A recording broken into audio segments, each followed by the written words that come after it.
रउआ लोग तो देखबे कैनी है कि CISF के एगो महिला जवान कंगना रनौत के थप्पड़ मार देलक। तो आज के ए वीडियो में हम यही के बारे में बात करम कि आखिर में उ महिला कंगना रनौत के थप्पड़ काहे मरलस और वो महिला के थप्पड़ मरले के कितना दिन के सजा हुई।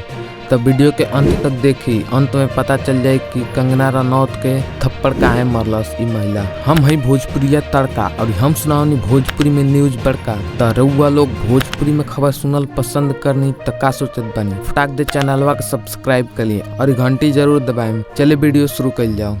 हिमाचल के मंडी लोकसभा सीट से बीजेपी नेता कंगना रनौत 74,755 वोट से जीतल बाड़ी, लेकिन उनकर जीत फीका पड़ गईल बा जब एगो CISF के महिला जवान कंगना रनौत के थप्पड़ मार देलक। चंडीगढ़ एयरपोर्ट पर महिला कंगन रनौत के थप्पड़ मारलस। कंगना के थप्पड़ मारे वाला महिला के नाम कुलविंदर कौर है। ई महिला कंगना के थप्पड़ मारलस जब कंगना एयरपोर्ट पर बोर्डिंग खातिर जात रही। वही जो ड्यूटी पर तैनात कुलविंदर कौर थप्पड़ मरली कंगना रनौत के। उ जवान महिला कंगना रनौत के थप्पड़ काहे मरली उ खुद बतैली।